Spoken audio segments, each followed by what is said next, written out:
I was excited to come today in a lot of ways because next year will represent the 50th anniversary of the Black Panther Party for Self-Defense.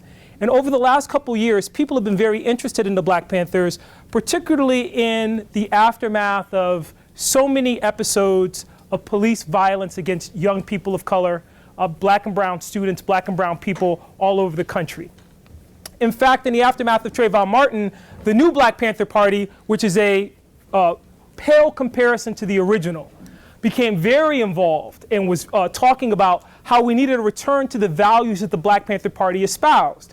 The problem is that when most people think about the Black Panther Party, they only think about armed self-defense. They forget that the Black Panther Party had a social program that went beyond simply saying that we need to protect black and brown bodies in public spaces. What they said is that we needed a grounded attack on those things that help to create inequalities. It wasn't just the violence that people of color faced, it was also the inequality, political, economic, social. The Black Panthers, for example, had community programs like their Breakfast for Children program that sought to create nourishment, create opportunities for young people to have food to go to school, because they were really fulfilling the arc that the Reverend Dr. Martin Luther King talked about in his final book, Where Do We Go From Here, Chaos or Community, in which King wrote, 1967, a year before his death, we made a mistake in the way that we talked about civil rights in this country because we were so focused on access and opportunity, we missed one important grounding truth. What good is it to have the right to go to a restaurant if you can't afford anything on the menu? Civil rights without economic justice are dead rights. The Panthers were saying, look, we're going to address that, but we're not going to wait for the police to do it. We're not going to wait for community leaders to do it. We're going to do it ourselves. And in various communities across the country, that looked different. They had breakfast programs in just about every community, but in Winston-Salem, North Carolina, where you had poor ambulatory service for people of color in black communities. I just share this with you because it's fascinating. Larry Little, who is a local Panther, talks about this in an interview in a book that'll be out next year on the Panthers that I did with Brian Shee, talks about this. In North Carolina, when a person of color got sick in Winston-Salem, they would send the hearse to pick them up. So the ambulances went to the white community and the hearses came to the black community. Now, I just want you to imagine for a second that maybe you have appendicitis or something else and a hearse comes to pick you up. The agita you'd have riding to the hospital in the back of a hearse. The Panthers said, we don't believe that's right, and so they started a free ambulance service, a people's ambulance service, because the other problem was that these people who lived in the black community in Winston-Salem would get these huge bills for riding to the hospital in a hearse. In Milwaukee, Wisconsin, you have the creation, this should sound very familiar to you, of a prison outside the bounds of the city so that people that lived in the inner city, Milwaukee, would have their families broken up because people would be sent off to prison. And there was no way that these families could get out to see these prisoners. So the Panthers started a free bus service that actually ferried families from Milwaukee, from the city itself, out to this prison so that they could keep these families together, keep these families intact. That's the element of the Black Panther story that most people don't know. And it's a little bit about it's a little of what I'll talk about today, but where I really want to go with you is putting this in the context of the Black Lives Matter movement and things that you've been covering in this class, because quite frankly, the Panthers do have something to say to us over time. But I want to begin with James Baldwin, who said, the world changes according to the way people see it. And if you can alter even by a millimeter the way people look at reality, then you can change it. Most of what the Panthers were involved in terms of their intellectual enterprise, their social enterprises, was changing people's reality. Thinking about how one could be involved in one's community, thinking about how one could make a difference, divorced from what responsibility the government had. And I think what you're finding today are young people in particular, from Baltimore, Maryland, to Ferguson, Missouri, to Bridgeport, Connecticut, and every place in between, saying, how do we, in our historical moment, make a difference? When we think about the 1960s, Peniel Joseph talked about this last year when he was here. It's part of his book, Waiting Till the Midnight Hour. We tend to have this dichotomized view of the 60s, of this kind of good 60s versus bad 60s, the civil rights movement, which is represented by the politics of respectability, the Reverend Dr. Martin Luther King, well-dressed young people from SNCC and CORE sitting in at lunch counters, and then Malcolm X and the Black Panthers, the bad guys, armed self-defense, anti-white, racist. But the problem is that that narrative is not only skewed, it promotes a vision of the civil rights movement that denies the fact that there was a lot of overlap there was a lot in concert between these two camps. That you had people who started out as civil rights activists that wound up being strong proponents of black power. That you had people that did readings that spanned both movements. That really you're not talking about a dichotomized movement, but you're talking about what we could classify as a long black freedom struggle and really parallel streams that belong to that freedom struggle. The misconceptions about black power are significant because, again, they prevent us from understanding how black power speaks to our contemporary moment. I'll run through a couple of these very quickly, but there are 4 of them in the main. The first is that it was only about black pride and black racial superiority. Nothing could be further from the truth. I talked about the Panthers earlier. If you study the Panthers, what you'll quickly discover, in New Haven, Connecticut, where they had their Breakfast for Children program, where they had a welfare program, a clothing giveaway program, their programs were never targeted and never denied access to any other group. Any poor person could access the Panthers social programs, any person in the community. A lot of people didn't do it, but what you'll find across the board is that in places like New Haven, Connecticut, the largest clients of the Black Panthers Breakfast for Children program were Hispanic students, Hispanic kids, because you had a large Hispanic population in New Haven along with the African-American population. So this idea that this was about racial superiority and black superiority, problematic. Secondly, it was prejudice against white people, and they saw no role for whites to play in the struggle. Again, nothing could be further from the truth. We're talking about Black Lives Matter now. If the Black Lives Matter movement began 50 years ago, it may have begun with the murder of 17-year-old Bobby Hutton in the aftermath of the assassination of the Reverend Dr. Martin Luther King. So Martin Luther King is assassinated. The Panthers are out on the streets of Oakland trying to keep Oakland calm, trying to keep it quiet, trying to make sure there's no additional violence. Eldridge Cleaver's out with other Panthers and a 17-year-old named Bobby Hutton, and there is a shootout, presumably with police. Bobby Hutton is killed because, as Eldridge Cleaver later told the story, he and Bobby Hutton had been attacked by the police. They were hiding underneath a house. The police were firing into the house. And Eldridge Cleaver, who was much older, much wiser, and had these encounters before, said to Bobby Hutton, "We're going to have to get out of here, but this is what you need to do. Take your clothes off." Bobby Hutton said, "What?" He said, "Strip. We're going to walk out of here, but if we walk out of here with our clothes on, they're going to claim that we're armed, and they're going to shoot us full of holes. Strip." And Eldridge Cleaver began to take off his clothes, and Bobby Hutton sat there paralyzed. And Eldridge Cleaver climbed out buck naked, and then out came Bobby Hutton, and the police opened fire. The police claimed that Bobby Hutton was armed. The Panthers claimed that Bobby Hutton wasn't armed. Didn't matter because you had a 17-year-old dead. Actor Marlon Brando, who was very popular at the time, went to Bobby Hutton's funeral. And at that funeral, Marlon Brando said, "As a person of white privilege, it's difficult for me to stand here and articulate to people how I mourn the loss of a 17-year-old who's only trying to ensure that young people in his community had an opportunity to feel safe. I don't know what that struggle's like as a white person of privilege."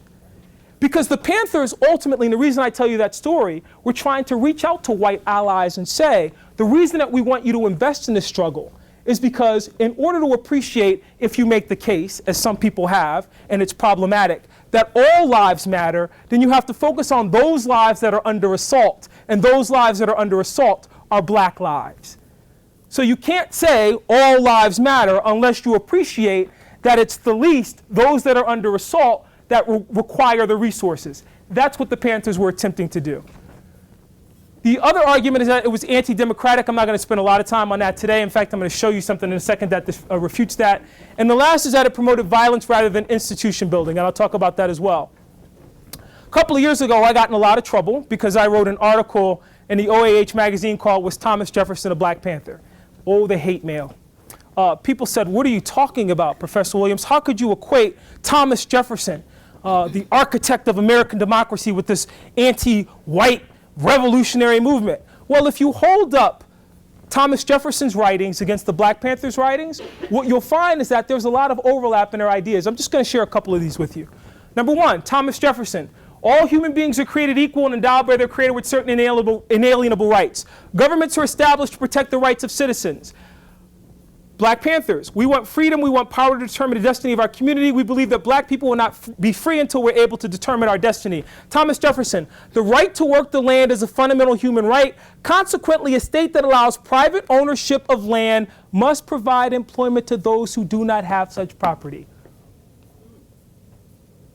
The Panthers, We believe the federal government is responsible and obligated to give every man employment or a guaranteed income. We believe that if white American businessmen will not give full employment, then the means of production should be taken from the businessmen, placed in the community so the people of the community can organize and employ all of its people and give a high standard of living.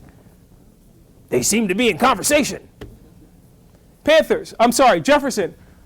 Universal education is the most effective means of preserving democracy and good government. Panthers, we want education for our people. We believe in an educational system that will give to our people a knowledge of self. If a man does not have knowledge of himself, I think this is very interesting, and his position in society and the world, then he has little chance to relate to anything else. Now, that's particularly important in New York when we talk about corporate education reform and high-stakes testing and all the other foolishness that has come to dominate our educational system. And what you're really talking about here is an educational system that would be reflective of the needs of the people, the communities that it served. That's why the Panthers have political education classes, because part of what they argued was this. It's not enough to go to school and learn reading, writing, and arithmetic. One has to know something of the history and culture of the community in which one lives, in order to understand what the real needs of that community are in order to make a difference. Today, we have all this fascination with STEM, science, technology, engineering, and mathematics. And people talk about it as if it's the panacea, because at the end of the day, it's only about being college and career ready and all the jobs will be in STEM. But let's be clear. Walk the streets of Brooklyn, walk the streets of New Haven, walk the streets of Oakland, and you'll recognize that our infrastructures are crumbling, that people are hungry, that we have a real need for interventions in law enforcement that will make them more responsive to the needs of community. Our concerns extend beyond being college and career ready. They're really about being community ready, ensuring that we preserve democracy by making sure that those pathways to equality remain intact. They're about justice. And if you read about the Panthers, you'll see that what they share in common with Thomas Jefferson was a deep appreciation for the need for real justice. Moving forward. It's interesting because the National Council for the Social Studies talks about core democratic values for elementary students. I think this is cute. And a lot of these core democratic values you'll find in the work of organizations like the Black Panther Party. But I'm not going to spend a lot of time there. I want to talk about a couple of other things with you today. And I want to begin with this gentleman, Edward R. Murrow, in 1958. Edward R. Murrow was a very popular media personality in his day. And he was talking about the ill effects of television. I think this is funny, in 1958, when there were 3 channels. Bruce Springsteen had a song in the 1980s called 57 Channels and Nothing On. I even find that comical, because now we have 557 channels and nothing on. But Edward R. Murrow said, and I think this is powerful because it relates to the way that people are not only responding to Black Lives Matter, but the way people responded to Occupy. I think the Occupy movement. I think it's important because it's not only the way that people respond to Black Lives Matter, but the fact that we become desensitized. I mean, literally, folks, over the course of the last year, we've watched, if you've been paying attention, people die on television. It's not reality TV. This is just cold, stark reality. We watched Michael Brown die. We watched Eric Garner die. We watched Sandra Bland be taken into custody couple days before her death. And yet people talk about these individuals as if they're not human. Follow me? I'm going to start preaching today because of this young woman right here. I'm getting my hug early. Thank you, sweetheart. Edward R. Murrow said, look, listen, it's 1958. We are currently wealthy, fat, comfortable, and complacent. Think about this. We have currently a built-in allergy to unpleasant or disturbing information. It's almost as if he's talking about today. He continues, but unless we get off our fat surpluses and recognize that television in the main is being used to distract, delude, amuse, and insulate us, then television and those who finance it, those who look at it, and those who work at it may see a totally different picture too late. Ha ha, watch where he goes.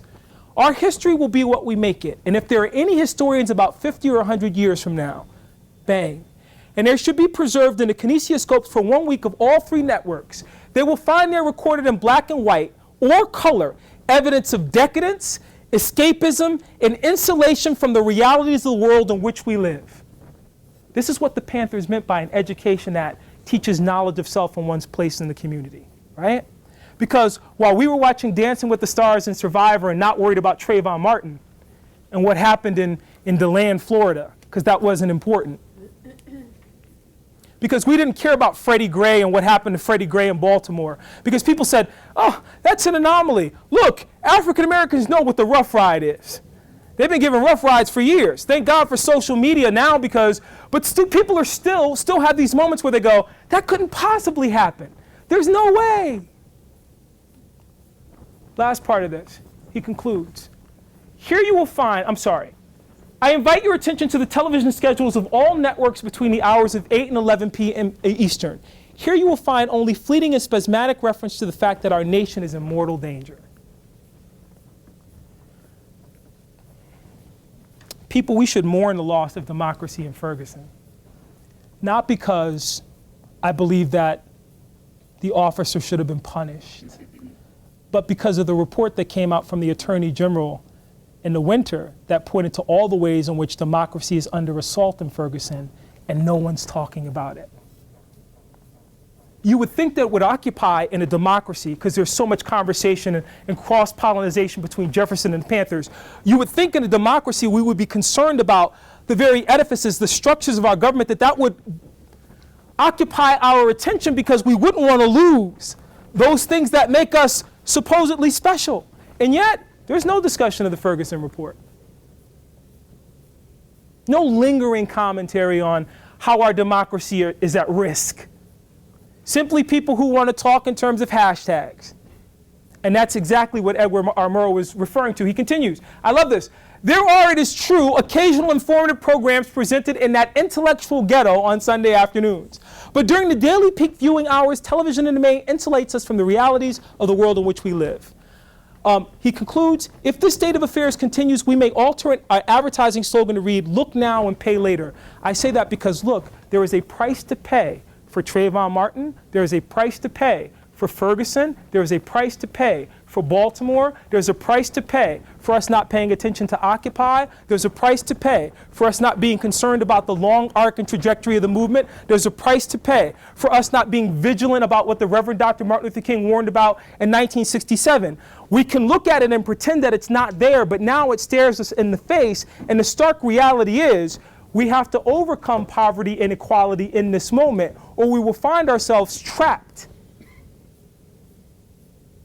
in the same space. In case I lost you, let me go to Stokely Carmichael in 1966, New York Review of Books. Stokely Carmichael was talking about why he made the call for Black Power in 1966. So here's Carmichael in the aftermath of the Watts riot, talking about why they made the call for Black Power. And he's trying to put this in the context of why people become active anyway. Carmichael says, look, in a sense, I blame ourselves together with the mass media for what happened in Watts, Harlem, Chicago, Cleveland, Omaha. If you were watching the news this morning, then you know 5 people were shot last night in protests where? Anybody know? Minnesota. So again, this is all over the United States. We want to pretend that this is a problem that's geographically isolated in the Northeast and urban cities. But we've seen this in our own lifetime. Who knew where Ferguson, Missouri was before last summer? Okay?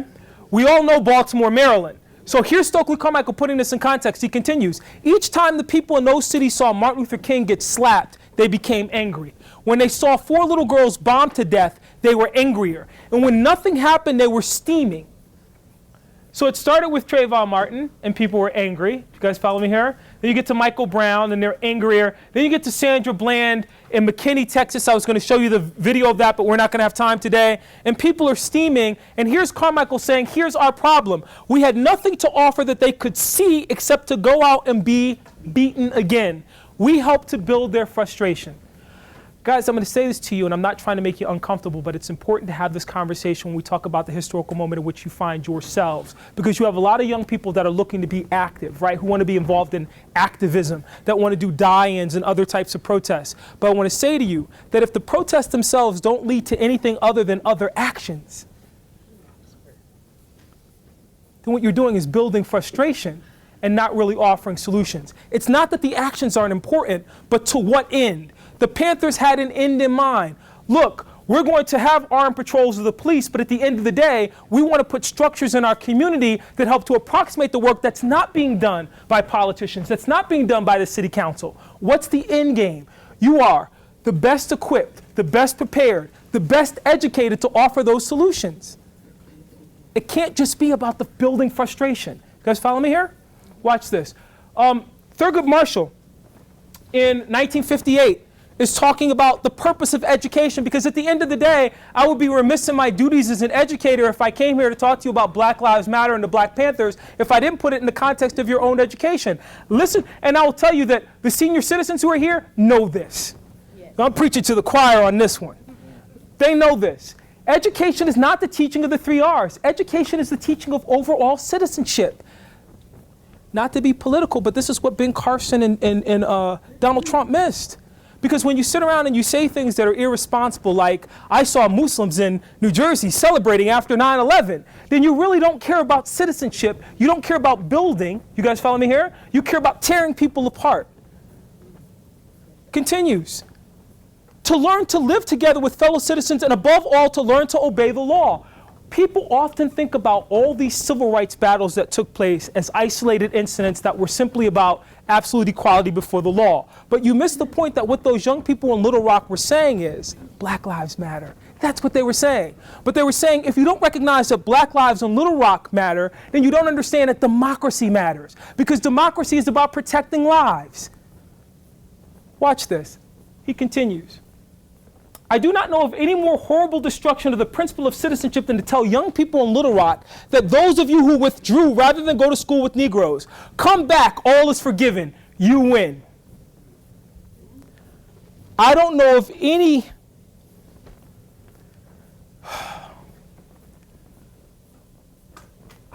more horrible destruction of the principle of citizenship than to say to people in Ferguson, forget the report.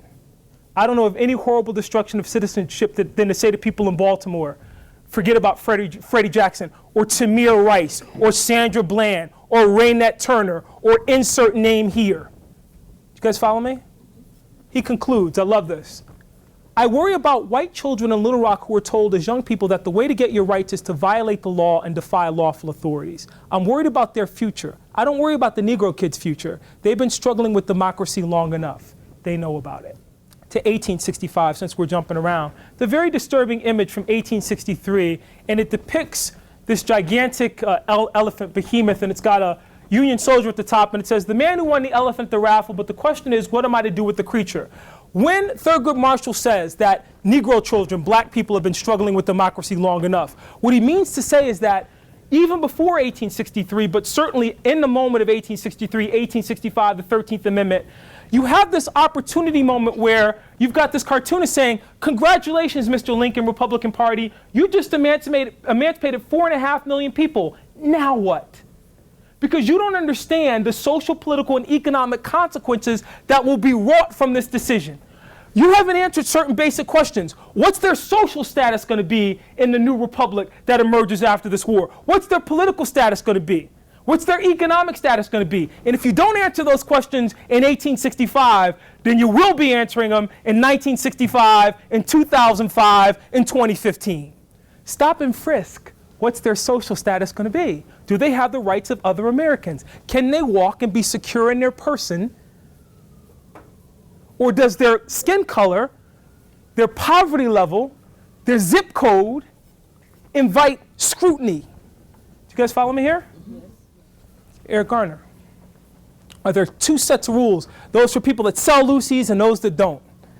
Those that steal cigarillos, because now we give the death penalty, because people were comfortable with Michael Brown being shot, but I won't go there. You go to Little Rock, and I want to share with you something that happened in Little Rock. It's a commentary of this young girl, Melba Patilla Beals, and she's talking about what compelled her, because what happened in Little Rock is that these are young people. These are people that are not much older than you. She was the youngest of the Little Rock Nine, and she kept a diary. Her mother encouraged her, keep a diary because you're going to want to remember this moment.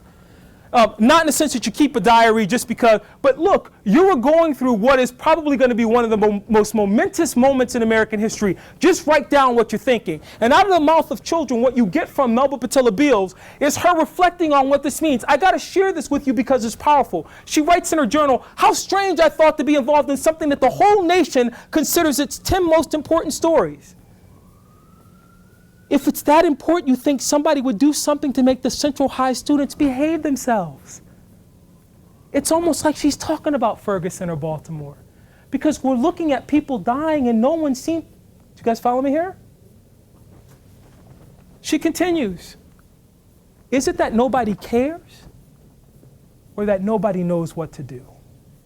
That's a very generous assessment from a 13-year-old. The recognition that perhaps the reason people haven't responded is because the people with the answers aren't part of the conversation. She continues. By New Year's Eve, I only thought about Central High perhaps every other hour. So on New Year's Eve, 1958, I sat home completing my list of New Year's resolutions. Listen to her. Number 1, to do my best to stay alive to May 29th. The 13-year-old girl is concerned about living to the end of the what? And yet we can look at this in historical context and be moved by it. I give this lecture all over the country and people come up to me afterward, they go, that's really powerful. Oh, I'm so glad that you shared that. And I go, do you know that there are students in cities right now that are worried about being alive till June 29th, which is the end of school, for very different reasons, but related to the same 6 degrees of segregation I'm about to share to you. Related to what people are calling the new Jim Crow, which is really the old Jim Crow in some new clothes. President Eisenhower sounded a lot like President Obama and some of our other political leaders in dealing with this, because he gave this kind of lukewarm response that America has to be concerned. Our enemies are gloating over this incident and using it everywhere to misrepresent our nation. We are portrayed as a violator of those standards of conduct which the peoples of the world united to proclaim in the Charter of the United Nations. There they affirm faith in fundamental human rights and in the dignity and the worth of the human person. And they did so without distinction as to race, sex, language, or religion. Eisenhower is trying to answer Melba Patilla Beals in 1958 in 57 in the aftermath of what's going on in Little Rock, and ironically, as he's trying to defend the United States and say we're the defenders of freedom, we find ourselves in exactly the same historical moment now. And it's not just this question with regard to Black Lives Matter. Take a look what's happening with the Syrian refugees.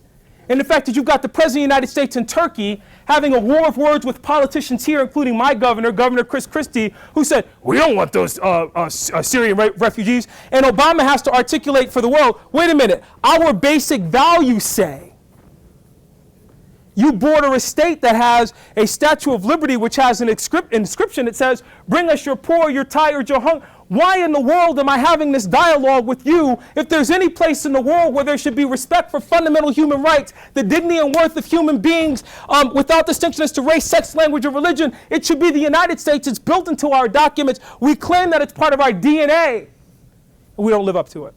Everybody's talking about Ta-Nehisi Coates. I know Ta-Nehisi. He went to Howard University with me. He titled his book Between the World and Me, but he really was playing on something that W.E.B. Du Bois wrote in The Souls of Black Folks. And he titled it Between the World and Me. Du Bois put it this way: between me and the world, or the other world, there is this unasked question, unasked by some through feeling of delicacy, by others through the difficulty of rightly framing it. All nevertheless flutter around it. I'm going to read that to you again, because if you don't get anything else from what I say today, I need you to get this, the most important thing that I'm going to share with you. If you get nothing else, focus on this. Between me and the other world, there's an ever unasked question, unasked by some through feelings of delicacy. I don't want to upset anybody. I don't make anybody uncomfortable. By others through the difficulty of rightly framing. I'd like to ask, but I don't know how to ask, so I ain't going to ask. And nevertheless, others flutter around it. They approach me in a half-hesitant sort of way, eye me curiously or compassionately, and then of saying directly, how does it feel to be a what? How does it feel after 100 years, after a civil war, after a civil rights movement, after the election of a black president and all the other false benchmarks that we give, how does it feel in 2015 to still have to say Black Lives Matter?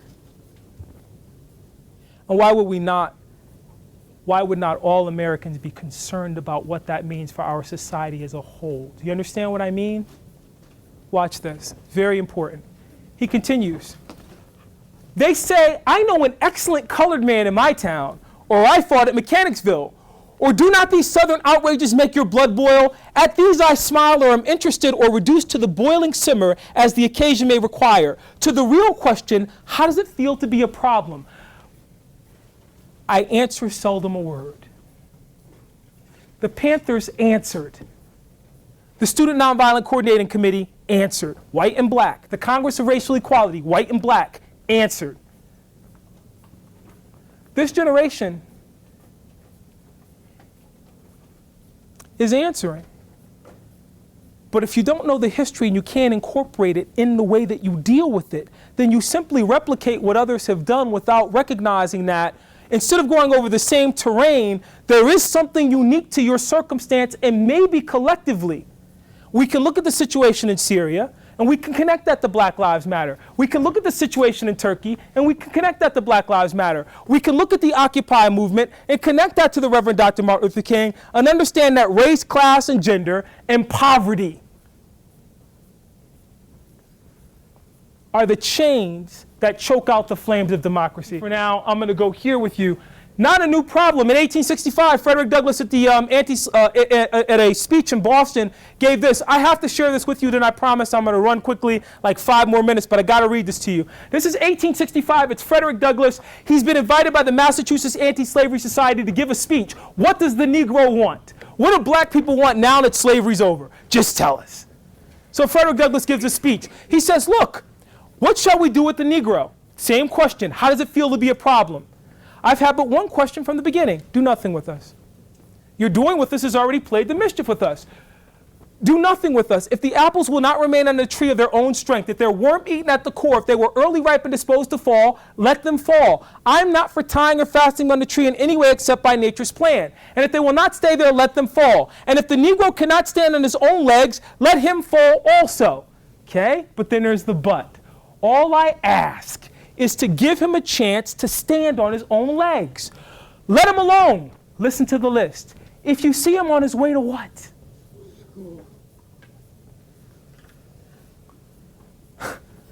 Don't disturb him. If you see him going to the dinner table at A, let him go. If you see him going to the ballot box, let him alone. Frederick Douglass, 100 years before the Civil Rights Movement, is laying out Little Rock, Birmingham, Selma.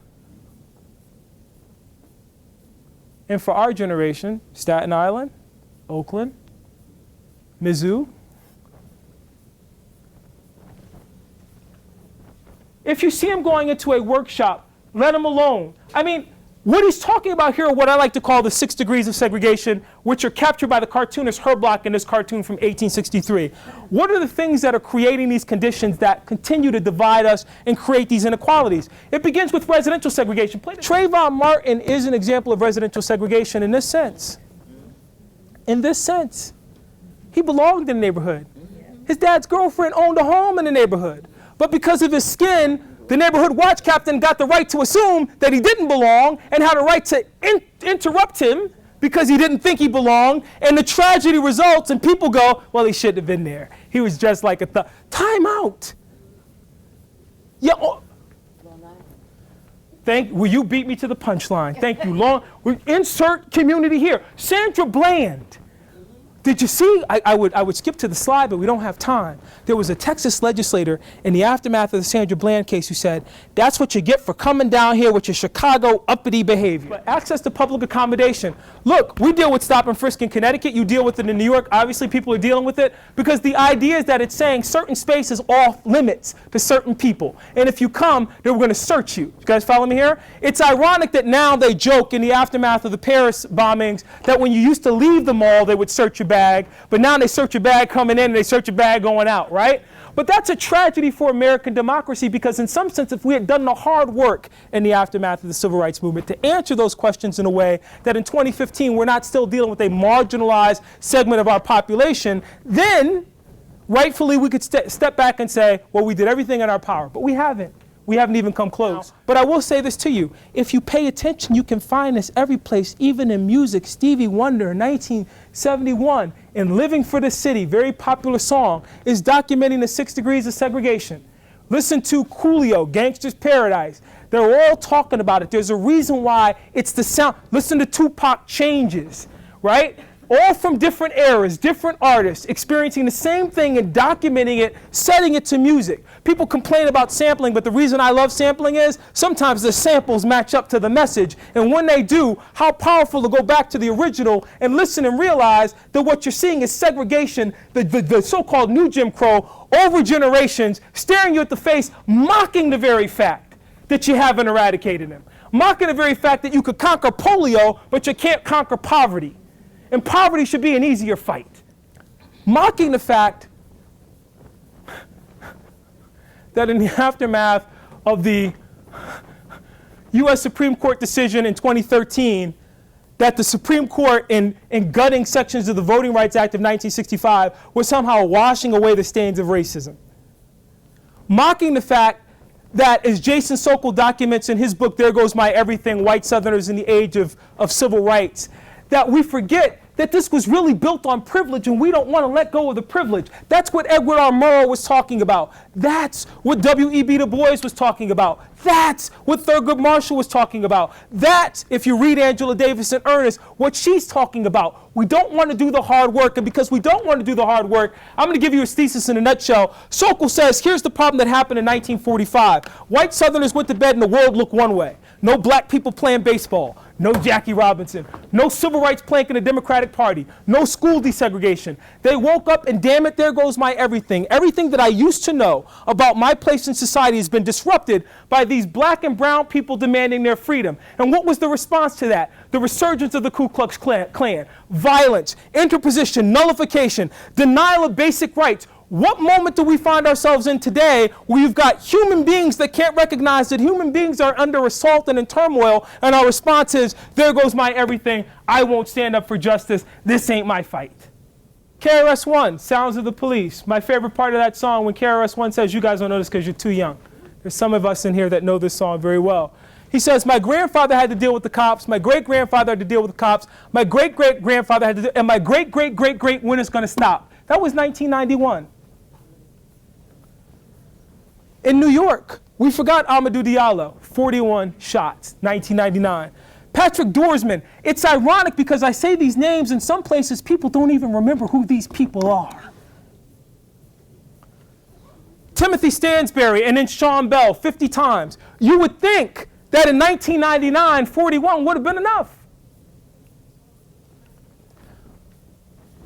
And God forbid you talk about the issue of gender, because let's be clear, Ida B. Wells called it out in 1900. In fact, for all kinds of offenses and for no offenses all, for murders to misdemeanors, men and women are put to death without judge or jury.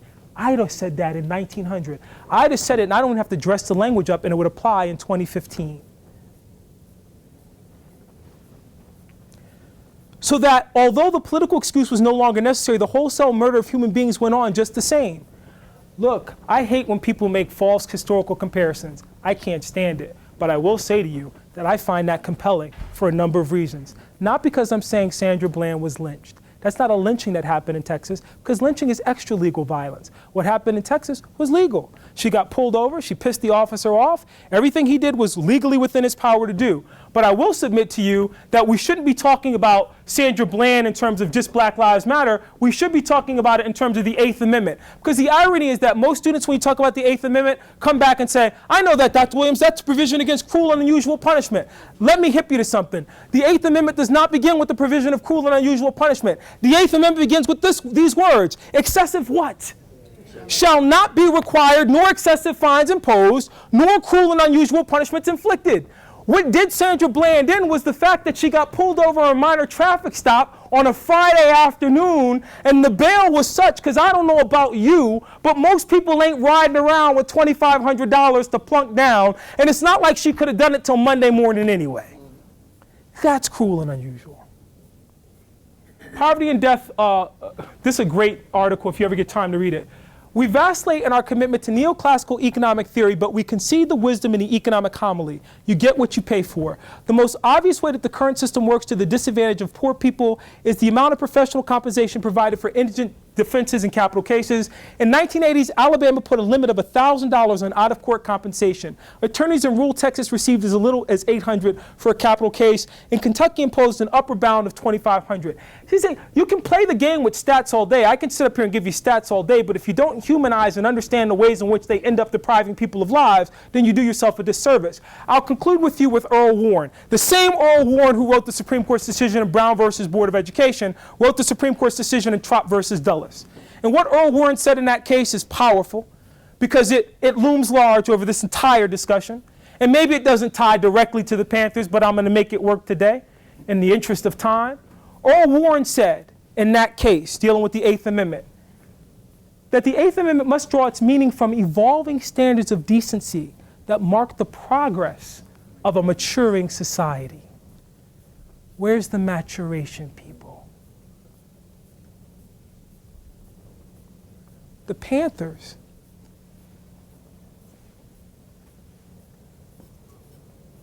talked about armed self-defense, but they put down the guns in 1968 because they recognized that was counterproductive, and they started building communities.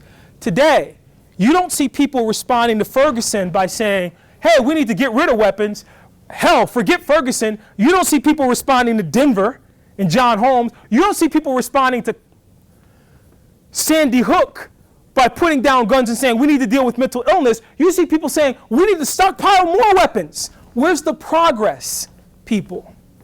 At the end of the day, the takeaway for all of you, for all of us, is that if we don't conquer the issues of race and class and gender and the problem of justice, then we find ourselves continually in this moment where the words of Tupac Shakur in changes become prophetic. Because you'll see no changes, only racist faces. But it's in our power collectively to address that, and it will require the best prepared, the best trained, the best equipped St. Francis. But I will tell you now, you can't do it without this generation, because they know. It's in their DNA. What do you mean by DNA? Acronym. DNA is your dreams, what you use to nurture those dreams, and ultimately how you act upon those dreams when democracy is in crisis. They know because they lived it. They came through that storm. This storm is different. It will require the knowledge from this generation, but the energy from yours, the ideas from yours. So, sorry I didn't give you a lecture, but it's kind of hard to lecture when 5 people die in Minnesota arguing for the principle that's articulated by Jefferson that we hold these truths to be self-evident, that all men are created equal and endowed by their Creator with certain inalienable rights, life, liberty, and the pursuit of happiness. Fight for democracy, challenge inequality, live for justice. Thank you.